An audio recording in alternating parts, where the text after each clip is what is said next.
Business और उसका management is as old as civilisation. पहले भी सिविलाइजेशन में कहीं ना कहीं बिजनेस और ट्रेड और मैनेजमेंट होता था। देखो आप इस पिक्चर में नज़र आ रहा है, बहुत छोटे स्केल पे था पर था। आज ये कॉम्प्लिकेटेड हो गया है, टेक्नोलॉजिकली एडवांस्ड हो गया है, लेकिन बिजनेस और मैनेजमेंट दोनों आज भी एग्जिस्ट करते हैं और पहले भी एग्जिस्ट करते थे। अब बिजनेस मैनेजमेंट एक नए सब्जेक्ट की तरह उभर कर आया है। तो आज के वीडियो में हम यही देखने जा रहे हैं कि बिजनेस स्टडीज़ और मैनेजमेंट आर्ट्स है या साइंस है। आप मोस्ट प्रॉब्ली कॉमर्स के स्टूडेंट्स होंगे जो यहाँ पर आए हो, तो हम ये भी देखेंगे कि क्या ये प्रोफेशनल डिग्री है या नहीं। So, hey everyone, welcome to Rekindled Redefining Education and Learning.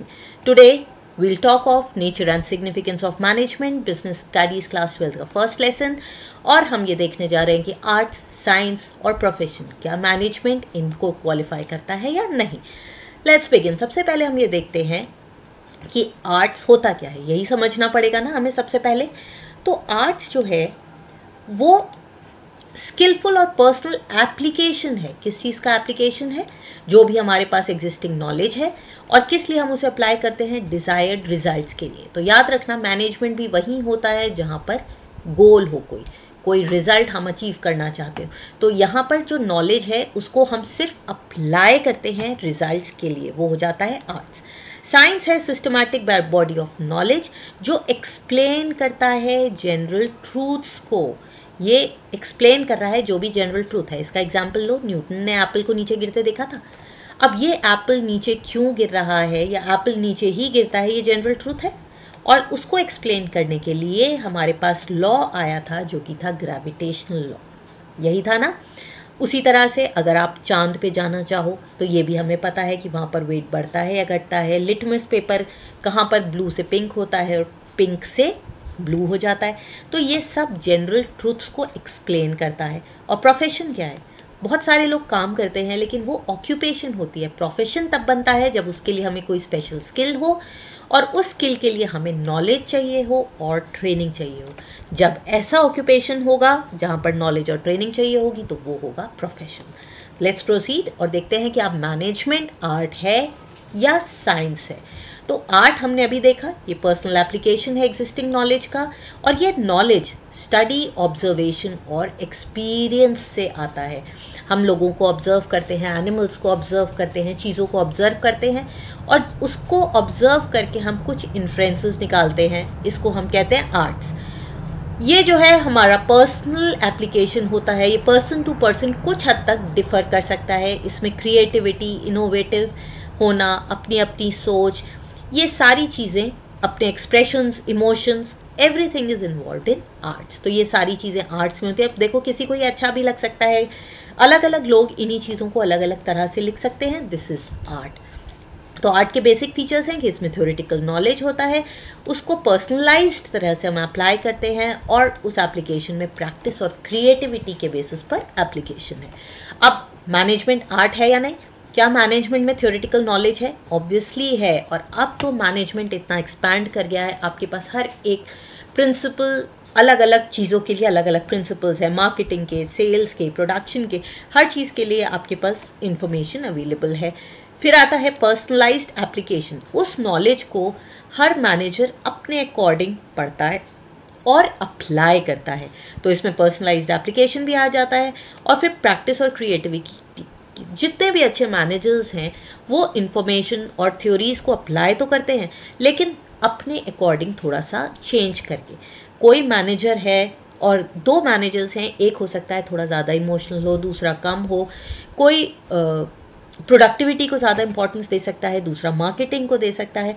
तो अपनी अपनी प्रैक्टिसेस, अपनी अपनी क्रिएटिविटी के अकॉर्डिंग हम इन थ्योरीज़ को अप्लाई करते हैं। तो हमने देखा ज़्यादातर मैनेजमेंट एज एन आर्ट इन तीनों को ही क्वालिफाई कर रहा है। अब मैनेजमेंट एज ए साइंस, चलो इसे भी देखते हैं कि ये क्या था।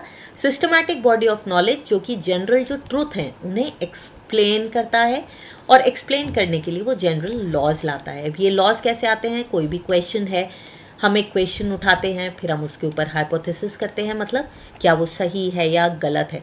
मान लो अगर हम लोगों को पैसे ज़्यादा देते हैं तो हम ये मान के चलते हैं उनकी प्रोडक्शन बढ़ेगी। हमने इसको एक्सपेरिमेंट करेंगे, फिर क्या प्रोडक्शन बढ़ी या घटी।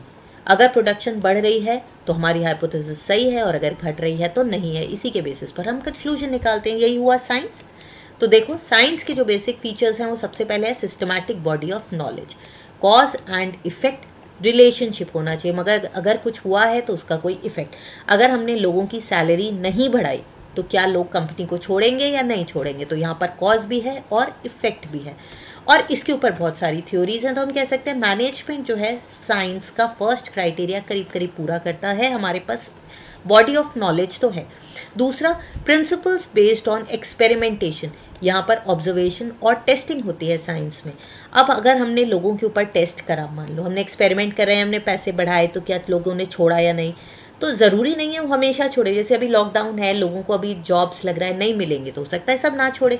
तो यहाँ पर जो ऑब्जर्वेशंस हैं वो ऑब्जर्व करके ज़्यादा आती हैं और टेस्ट के रिजल्ट्स की तरह कुछ कम आती है। इस पर पर्सनल वेरिएशन होता है, तो वो एग्जैक्टली एक्सपेरिमेंट के ऊपर बेस्ड हम नहीं कह सकते। और यूनिवर्सल वैलिडिटी, अगर एक आपने जैसे एप्पल हमने देखा था, अगर वो नीचे छोड़ेंगे तो इंडिया में भी वो नीचे ही जाएगा और अमेरिका में भी नीचे ही जाएगा। अगर मैं और आप दोनों चांद पे जाते हैं तो ग्रेविटेशनल पुल कम है, तो हम दोनों का ही वजन कम होगा। अगर आप लिटमस पेपर टेस्ट करोगे और मैं, रिजल्ट सेम आएगा। तो साइंस तो यूनिवर्सली एप्लीकेबल है, पर क्या मैनेजमेंट है? ये भी यूनिवर्सली एप्लीकेबल नहीं है। इसमें पर्सनल डिफरेंसेस हमने ऑब्जर्व किए, क्योंकि यहाँ पर हम लोगों से डील करते हैं, और जहाँ पर भी हम लोगों से डील करते हैं वहाँ पर वेरिएशंस आने ज़रूरी हैं। सर्कमस्टांसेस, सिचुएशंस, इन सब चीज़ों का असर ज़रूर पड़ेगा। हमारा कल्चर, हमारी हिस्ट्री, जैसे इंडिया यूएस में आप जाओगे, वहाँ पर 9 to 5 अगर है तो लोग उठ के चले जाएंगे 5 डेज़ के बाद। इंडिया में हम देखो वर्किंग आवर्स कितने बढ़ जाते हैं, फ्लेक्सिबल आवर्स इंडिया में नहीं है। तो जैसे जैसे होता है कल्चर के अकॉर्डिंग, इसकी यूनिवर्सल वैलिडिटी भी नहीं है। तो हम ये नहीं कह सकते कि मैनेजमेंट एक साइंस है। एक पॉइंट तो वैलिड है, लेकिन बाकी दो अभी तक वैलिड नहीं है। लेकिन मैनेजमेंट में साइंस और आर्ट्स दोनों के फीचर्स हैं। ये आता है हमारा कंक्लूजन। हमने कंक्लूजन भी बड़े साइंटिफिक मैनर में निकाला है ना। तो प्रैक्टिस ऑफ मैनेजमेंट जो है, जिस तरह से हम इन प्रिंसिपल्स को अप्लाई करते हैं, वो है एक आर्ट, क्योंकि उसमें हम अपने पर्सनल एक्सपीरियंसेस को यूज़ करते हैं। लेकिन जो प्रिंसिपल्स हैं जिनको स्टडी करके हम अप्लाई कर रहे हैं, वो मैनेजमेंट की साइंस है। और ये भी मैं बताऊं, जैसे जैसे हमारी मैनेजमेंट पे स्टडी ज़्यादा होंगी, ग्रोथ ज़्यादा होगी, वैसे वैसे मैनेजमेंट जो है वो साइंटिफिक भी होता जाएगा। तो मैनेजमेंट एक साइंस भी है और आर्ट भी है, लेकिन इसमें साइंस और आर्ट म्यूचुअली एक्सक्लूसिव नहीं है। दोनों एक दूसरे को बढ़ाते हैं। अगर मैनेजमेंट का कुछ पार्ट आर्ट है तो कुछ साइंस है। अब लास्ट पार्ट है कि मैनेजमेंट प्रोफेशन है या नहीं। तो हर ऑर्गेनाइज्ड एक्टिविटी प्रोफेशन होगी, कहीं ना कहीं उसमें मैनेजमेंट की ज़रूरत पड़ेगी, लेकिन क्या वो प्रोफेशनल क्वालिफिकेशन की तरह माना जाता है? तो किसी भी प्रोफेशन के लिए हम ये 5 पॉइंट्स देखते हैं। सबसे पहला, well defined body of knowledge होना चाहिए। दूसरा, रिस्ट्रिक्टेड एंट्री। तीसरा, प्रोफेशनल एसोसिएशंस। चौथा, एथिकल कोड ऑफ कंडक्ट। और पांचवा, सर्विस मोटिव। तो चलिए देखें कि ये मैनेजमेंट पे लागू होता है या नहीं होता। तो मैनेजमेंट के पास अपना डिसिप्लिन की तरह अब आ गया है, ये एक सब्जेक्ट की तरह अपनी, इसके पास वेल डिफाइंड नॉलेज है, अपने प्रिंसिपल्स हैं, थ्योरम्स हैं, और बहुत सारे इंस्टीट्यूट्स हैं जैसे IIMs हैं।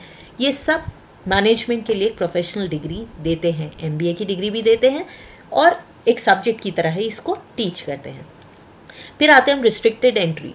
तो मैनेजर्स के लिए डिज़ायरेबल तो है, आजकल ज़्यादातर ऑर्गेनाइजेशन एक मैनेजर के लिए MBA या रिक्वायरमेंट्स के अकॉर्डिंग डिग्री मांगती है, लेकिन रिस्ट्रिक्टेड एंट्री नहीं है। मतलब ऐसा भी हो सकता है कि मैनेजर आप किसी को रख लो और उसके बाद वो स्पेसिफिक डिग्री ना हो। कोई ऐसी स्पेसिफाइड डिग्री नहीं है कि मैनेजर के पास होनी ही चाहिए। इसका एग्जाम्पल लीजिए, अगर कोई जना डॉक्टर है, तो अगर वो डॉक्टर है तो उसके पास कौन सी डिग्री होनी ज़रूरी है इंडिया में? MBBS होना उसको कंपलसरी है। अगर वो MBBS नहीं है तो क्या वो डॉक्टर बन सकता है? अगर कोई जना लॉयर है तो क्या वो लॉयर बन सकता है अगर उसके पास LLB की डिग्री नहीं है? तो इस तरह से मैनेजर के लिए कोई स्पेसिफिक डिग्री नहीं है, तो ये पॉइंट नहीं चलता। फिर है प्रोफेशनल एसोसिएशंस। तो मैनेजर्स के लिए एसोसिएशन तो है, जैसे आईमा, ऑल इंडिया मैनेजर्स एसोसिएशन, लेकिन ज़रूरी नहीं है कि आप मैनेजर तभी बनोगे जब इसके मेंबर हो। इसका भी एग्जांपल लो, अगर कोई भी डॉक्टर है तो वो इंडियन मेडिकल एसोसिएशन में रजिस्टर्ड होगा ही होगा। तभी वो डॉक्टर की तरह रजिस्टर्ड हो सकता है। उसी तरह लॉयर्स को बार काउंसिल में रजिस्टर होना कंपलसरी है। अगर वो बार काउंसिल में नहीं रजिस्टर करेंगे तो वो लॉयर की तरह प्रैक्टिस नहीं कर सकते। लेकिन मैनेजर्स को इसका मेंबर होना कंपलसरी नहीं है, तो ये पॉइंट भी नहीं जाता। फिर आता है एथिकल कोड ऑफ कंडक्ट। आईमा ने और बहुत सारे इंस्टीट्यूशंस ने बहुत कोड ऑफ कंडक्ट्स दिए हैं, लेकिन इन कोड ऑफ कंडक्ट को कोई स्टैट्यूटरी बैकिंग नहीं है। ये एडवाइस है, ये डायरेक्शंस है, लेकिन आप इसको कोर्ट में चैलेंज नहीं कर सकते। अगर कोई डॉक्टर है उसने कोई गलत ट्रीटमेंट आपको दिया है, या उसने फीटस को टेस्ट करके ये बता दिया है कि यह मेल है या फीमेल है, जो कि लॉ मना कर रहा है, तो वो उसके जो रजिस्ट्रेशन है वो कैंसिल हो सकता है। लेकिन मैनेजर्स के साथ ऐसा कुछ नहीं है। और 5वां पॉइंट, सर्विस मोटिव। हर मैनेजर कोशिश करता है सर्विस मोटिव की, ऑर्गेनाइजेशंस भी ये दिखाती हैं, लेकिन ये कई बार सेकेंडरी ऑब्जेक्टिव भी हो सकता है। प्राइमरी ऑब्जेक्टिव हो सकता है उनका प्रॉफिट ही हो, और कई सारे ऐसे हैं जो प्रॉफिट के लिए क्वालिटी से कॉम्प्रोमाइज़ कर लेते हैं, अपने प्रिंसिपल से कॉम्प्रोमाइज़ कर लेते हैं। तो इसमें सर्विस मोटिव होना भी कोई ज़रूरी नहीं है, जैसे कि इन प्रोफेशनल डिग्रीज में है। तो हमने ये देखा कि मैनेजमेंट जो है प्रोफेशन की तरह इन चारों पॉइंट्स में वैलिड नहीं उतरता जिस तरह से एक डॉक्टर या लॉयर है। तो फिर मैनेजमेंट अभी एक बहुत नई ब्रांच ऑफ नॉलेज है। हो सकता है कि जैसे जैसे इसका डेवलपमेंट हो, जैसे जैसे स्पेशलाइज नॉलेज बढ़ती जाए, रिसर्च बढ़ती जाए, हो सकता है एसोसिएशंस में बैकिंग होना, कोड ऑफ कंडक्ट भी आगे फाइनलाइज हो जाए, लेकिन आज की डेट में ये फुल फ्लेजेड प्रोफेशन नहीं है। तो हमने नेचर ऑफ मैनेजमेंट डिस्कस कर लिया, साइंस, आर्ट्स और प्रोफेशन।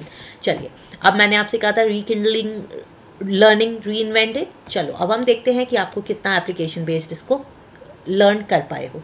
अब एक anyone can be called a manager irrespective of educational qualification, ये तो पक्का हमने अभी डिस्कस किया है। तो बताओ ये कौन सी कैरेक्टरिस्टिक है प्रोफेशन की जो मैनेजमेंट फुलफिल नहीं करता? ए, बी, सी या D? Well defined body of knowledge, restricted entry, ethical code of conduct या प्रोफेशनल वैलिडिटी? कमेंट बॉक्स में इसका जवाब देना ज़रूर।